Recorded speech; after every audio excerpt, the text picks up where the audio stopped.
Hinikayat ng ilang eksperto ang mga Pilipino na magbantay at maging aktibo kaugnay sa nalalapit na impeachment trial ni Vice President Sara Duterte. Sa kabila nito, may isang katanungan ngayon.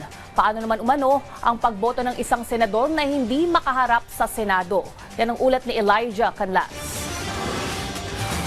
Iba't iba ang pananaw ng mga legal authorities patungkol sa posibleng online voting at paglalagay ng teleconference para sa paglilitis sa impeachment case laban kay Vice President Sara Duterte. Mainit na pinag-uusapan kung papayagan ito ng Senado, lalo na sa mga senator judge na hindi makasisipot sa trial. Ayon kay Attorney Adonis V. Gabriel ng San Beda University College of Law, may resolusyon na isinusulong upang pahintulutan ng online voting. Dagdag pa niya, isang internal rule ang botohan kaya ang Senado lamang ang may kapangyarihang magdesisyon ukol sa modality ng gagawing pagdinig. Base po sa mga media reports, meron pong resolution na inihain sa Senado na i-allow ang online voting or participation sa impeachment trial.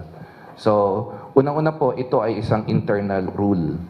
So, since ito ay isang internal rule, ang magdidesisyon po kung pwede o hindi ay ang Senado. Technically po, pwedeng mag-adapt ng rule ang Senado na mag-allow ng participation through video conferencing or online. Pero para kay Attorney Paulo Tomase ng University of the Philippines College of Law, hindi kailanman naging option ang remote participation sa mga nagdaang impeachment. Binigyan din niya na hindi lamang issue ng attendance at pagboto ang dapat tignan sa prosesong ito, kundi maging ang kapasidad na humarap, magsiyasat at magtanong sa nasasakdal. Yung practice ng Senado in the past does not allow for online participation, remote participation in impeachment. So again, titingin tayo sa kasaysayan ng impeachment. I think during the first impeachment kay President Estrada, may sakit si Senator Barbers.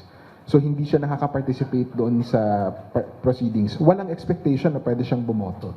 In that sense, importante sa Senado, hindi lang yung internal rules niya, pati yung president niya, the congressional president. Baka maging ground siya to say na iba tong klase ng proceeding na to. Hindi to normal legislative process. High power siya ng Senate, baka dapat mas exacting tayo dun sa attendance. Nanumpa na ang mga senator judge nitong nagdaang Lunes, kung saan tanging si Senator Ronald Bato de la Rosa ang wala sa nasabing seremonya. Ayon kay Attorney Maria Soledad de Riquito Mawis, chairperson ng Philippine Association of Law Schools, nakasaad sa batas na dapat ihayag muna ng senador ang kanyang kinaroroonan bago maging valid ang online participation nito. Ibig sabihin, dapat malinaw kung nasaan siya habang isinasagawa ang pagdinig at limitado lamang ito sa teritoryo ng Pilipinas. Dapat sabihin niya kung nasaan siya. So ang katanungan ngayon, is he willing to disclose his whereabouts? Hindi niya pwedeng sabihin, secret. Hindi niya pwedeng sabihin niya kasi kailangan no nasa territory ho eh. Palaisipan din sa ngayon kung magre-reflect ba ang majority-minority divide sa actual vote sa impeachment. Meron akong faith in how past impeachments, yung initial minority-majority divide, hindi yun yung lumalabas na verdict in the last vote.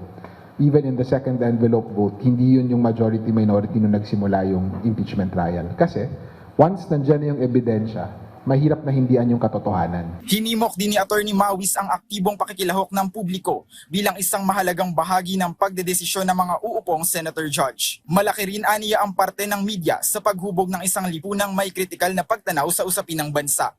Kasi depende sa binabasa mo kung ano yung katotohanan. Kaya minsan yung katotohanan depende sa sumulat. Kaya malaking bagay din na magkaroon talaga ng TV, mapanood natin, tayo mismo ang humusga kung anong nangyayari.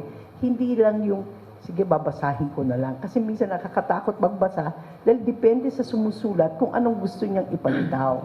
Walang kasiguraduhan kung tatagal ang paglilitis, ngunit tiwala ang mga eksperto na gagawin ng mga senador ang kanilang tungkulin ayon sa ebidensya. Elijah Canlas para sa Pambansang TV sa Bagong Pilipinas.